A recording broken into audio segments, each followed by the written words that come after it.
여러분 반갑습니다. 오늘도 새벽 돌베개에 나오신 모든 성도님들을 주님의 이름으로 환영합니다.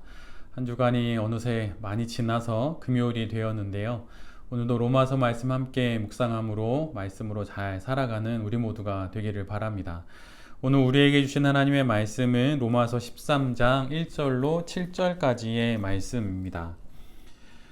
사람은 누구나 위에 있는 권세에 복종해야 합니다.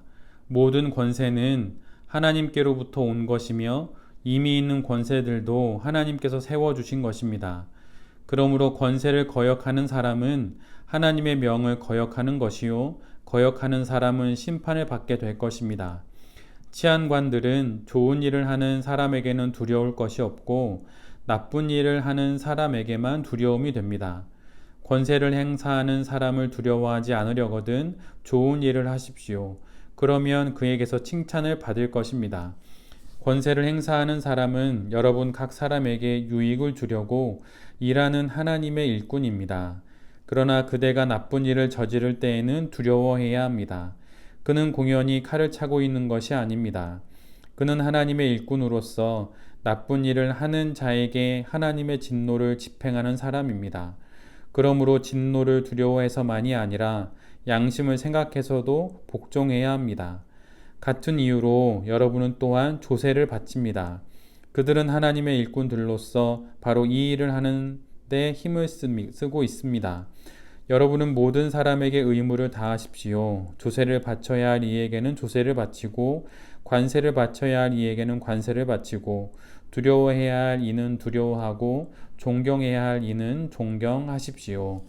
아멘. 오늘은 로마서 13장의 말씀을 갖고 선택할 수 없는 조건 속에서도 라고 하는 제목으로 함께 하나님 말씀을 나누도록 하겠습니다.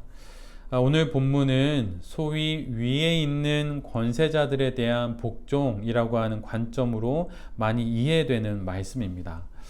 그런데 이 말씀의 그 뜻은 무엇일까요? 예를 들면 일제치하의 어느 주일 교회의 모습을 한번 상상해 보면 좋을 것 같아요. 주일이 되어서 모두들 예배를 드립니다. 송영과 또 찬양이 울려 퍼진 후에 회중의 대표 기도가 있고 그 다음에 목사님의 설교가 이어집니다. 그런데 그때 이 말씀이 선포가 돼요.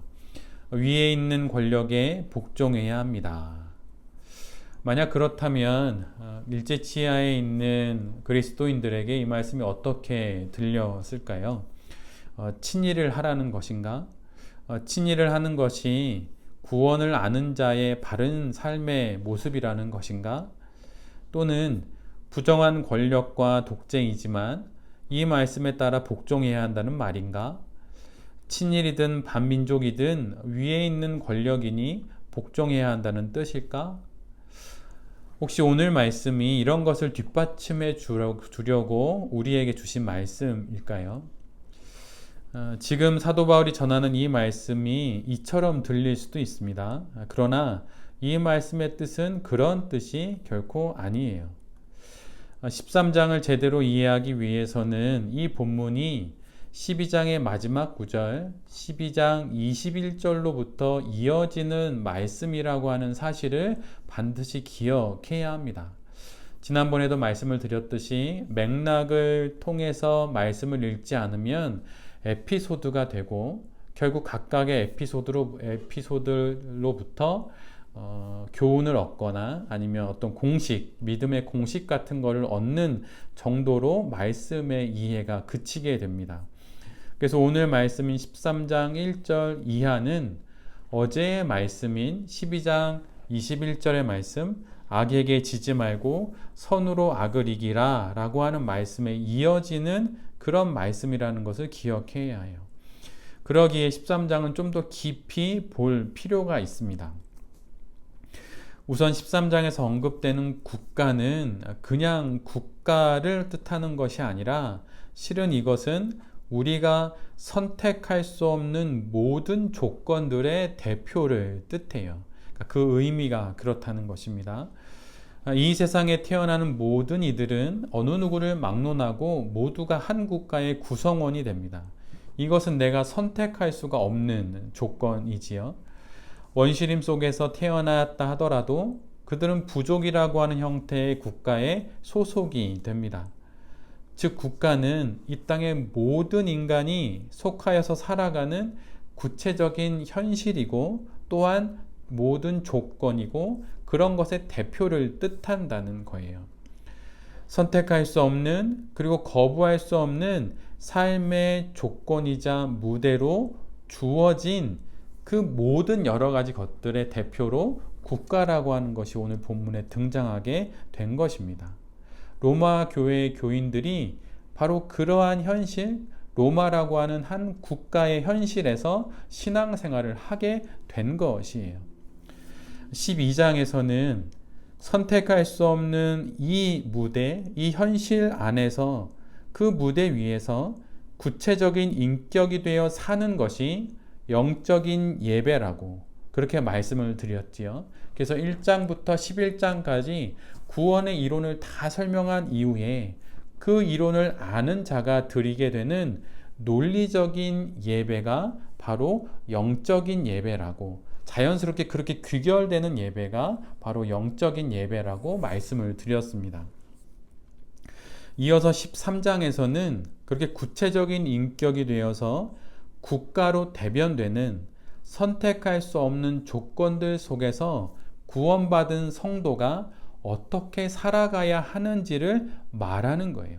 그래서 단순히 위에 있는 권력에 복종해야 한다, 안 해야 된다, 세금을 내야 한다, 안 내야 한다, 이웃사랑을 실천해야 된다, 안 해야 된다, 이런 것 의미도 있지만 그것을 의미하고 있는 것은 더 큰 의미 안에 있는 사례이자 예라고 하는 거예요. 선택할 수 없고 바꿀 수 없고 거부할 수 없는 현실 속에서 구원받은 자가 어떻게 살아가야 하는지를 말해주는 말씀이 13장 이하의 말씀입니다. 그래서 오늘 본문은 덮어놓고 권세에 복종하라는 것이 아니에요. 부당한 권력이지만 위에 있으니 복종해야 한다라고 말하는 것이 결코 아닙니다. 모든 위에 있는 권력은 하나님이 인정한 권력이니 정당하다거나 모든 위에 있는 권세자들에게 무조건 복종해야 한다는 그런 뜻이 결코 아닙니다. 그런데 오늘 말씀을 그렇게 이해하고 덮어놓고 믿게 되면 어떻게 될까요? 모든 덮어놓고 믿게 되는 그 모든 신앙생활의 뒤에는 언제나 어두운 그림자가 생기는 법이에요. 그래서 덮어놓고 믿어서 좋은 게 아니라 덮어놓고 믿다 보니 우울해지기도 하고 분노가 생기고 나는 이해할 수 없는데 믿으라고 그렇게 말하니, 그렇게 말씀을 해석해 주니 분노가 생기고 강박이 생기고 질투가 생기고 때로는 과장되기도 하고 과잉된 신앙생활이 그 그림자 속에서 돋아나기 시작하는 거예요. 13장은 단순히 국가에 대한 복종을 말하는 본문이 아닙니다. 그것보다 훨씬 큰 의미가 있어요. 구원받은 이후 선택할 수 없는 조건들 속에서 구원받은 자가 살아가야 할 신앙 인생이 어떠한 것인지를 말하고 있는 거예요. 국가로 대변되는 선택할 수 없는 삶의 조건과 배경에서 살아야 하는 것에는 예수님도 예외가 아니었어요. 마가복음 6장 3절을 제가 공동 번역으로 읽어드리면 이렇게 기록되어 있습니다. 저 사람은 그 목수가 아닌가? 그 어머니는 마리아요? 그 형제들은 야고보, 요셉, 유다, 시몬이 아닌가? 그의 누이들도 다 우리와 같이 여기 살고 있지 않은가? 하면서 좀처럼 예수를 믿으려 하지 않았다. 메시지에서는 이렇게 기록합니다. 이 사람은 목수요, 마리아의 아들에 불과하다. 우리는 그를 어려서부터 알았다. 그의 동생 야고보와 요셉과 유다와 시몬, 그리고 그의 누이들도 우리가 안다. 도대체 그는 자기가 누구라고 저러는 것인가? 그들은 예수에 대해 조금 아는 것에 걸려 넘어졌던 것이다. 그들은 거기서 더 이상 나아가지 못했다. 목수라는 직업, 피지배자라는 신분, 로마의 식민지라고 하는 삶의 무대 위에 예수님은 우리와 같은 모습으로 사셔야만 했습니다. 우리의 생각에는 더 좋은 조건이 있을 것 같은데, 그러나 예수님은 그런 삶의 조건으로 이 세상에 오시지 않았어요. 그런데 예수님은 하나님이 주신 당신이 선택할 수 없었던 그 조건들 속에서도 충분히 구원을 전하셨고 넉넉히 구원을 이루셨습니다. 이것이 로마서 13장의 요점이에요. 그 예수님을 만난 바울이 로마의 교인들에게 지금 이렇게 말하는 거예요. 위에 있는 권세에 복종하라. 이 말의 의미는 구원받은 자는 자신의 현실을 떠나서 신앙생활을 하려 해서는 안 된다는 말입니다. 사도 바울의 이 말은 로마 제국의 그 현실 속에서도 하나님이 구원을 충분히 이루시니 넉넉히 살아가라고 하는 이야기예요. 식민의 상황, 압제의 상황 속에서도 하나님께서 여전히 일하신다는 거예요. 그것을 믿는 자가 되라는 것입니다. 이것이 구원받은 자의 구원받은 이후의 삶의 모습이에요. 현실을 부정하지 말고, 현실을 탓하지 말고, 나의 모든 현실 속에서도, 내가 선택할 수 없는 삶의 조건 속에서도 구원을 이루실 하나님을 믿고 당당히 살아가라는 뜻입니다.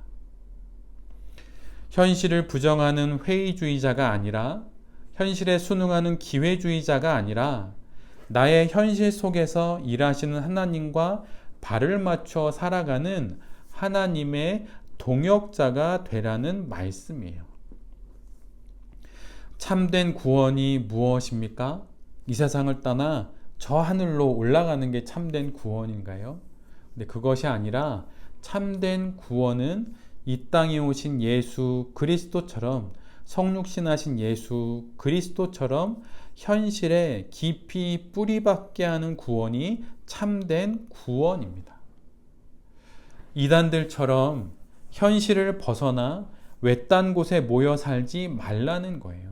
로마의 현실 속에서 로마 교회 교인들은 구원받은 자로 살아가야 한다는 뜻입니다. 왜냐하면 그곳에서도 하나님께서 구원을 넉넉히 이루시는 분이기 때문이에요. 그것을 알고 있으니 그 현실을 살라고 하는 것이죠.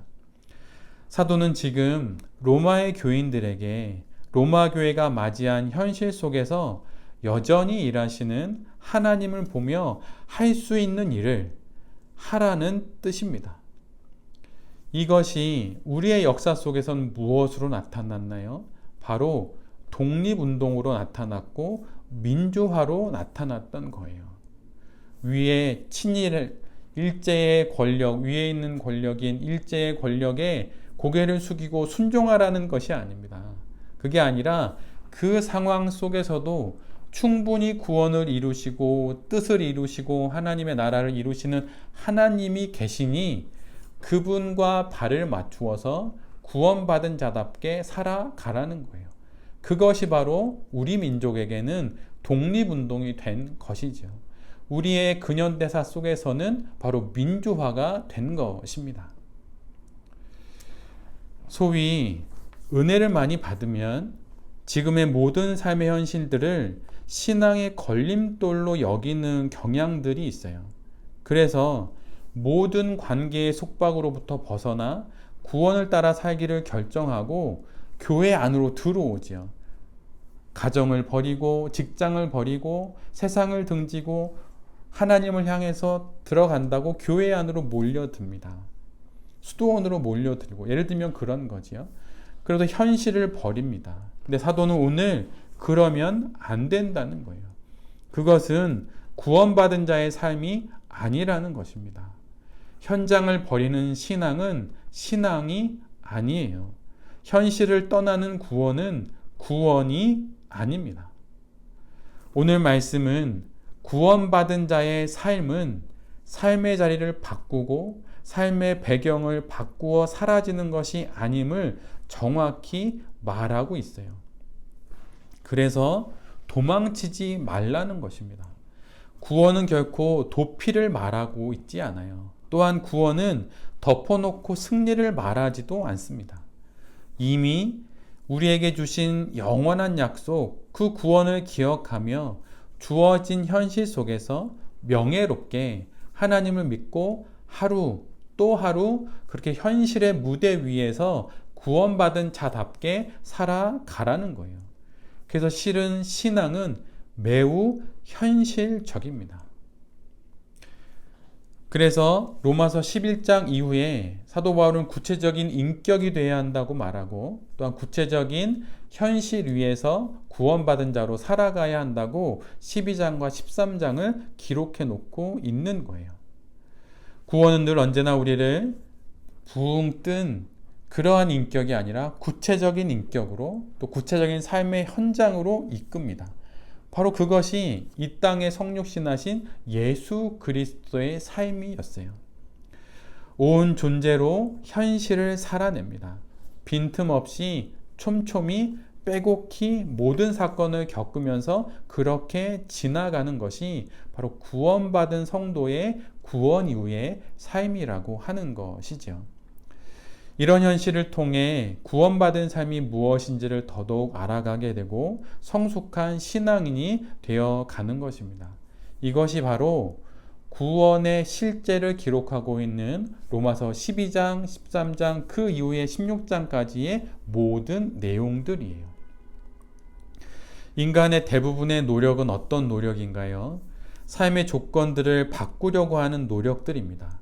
더 좋은 조건을 갖는 것으로 더 나은 삶을 살 수 있다고 생각하기에 조건들을 계속 바꾸려고 하죠. 그러나 성경은 그러한 것으로 참으로 참된 더 나은 삶이 되지 않는다고 말하고 있어요.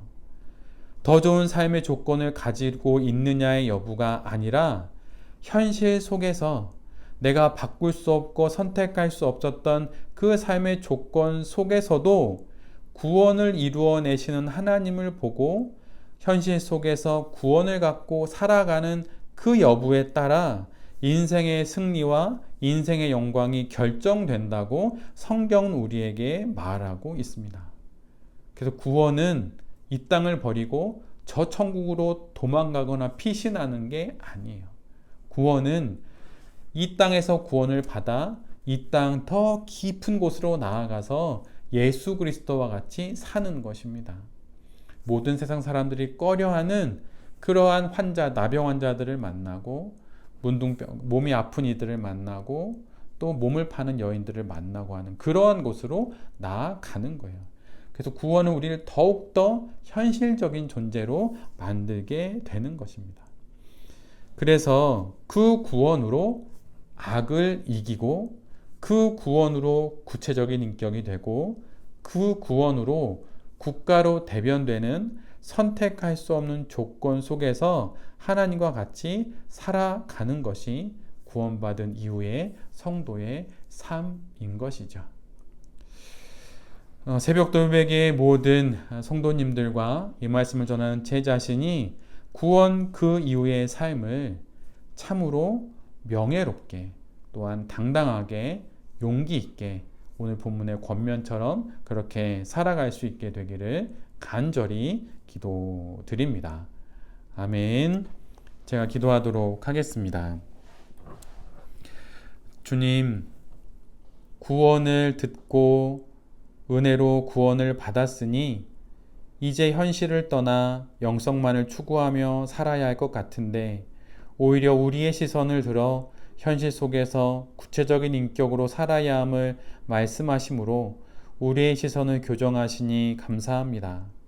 구원이 내면의 진리가 되고 구원이 세상을 등지는 이유가 되는 것이 아니라 세상 속에 뛰어들어 살 수 있는 용기가 되고 현실의 모든 문제들을 감내할 수 있는 근거가 됨을 알게 하셔서 감사합니다.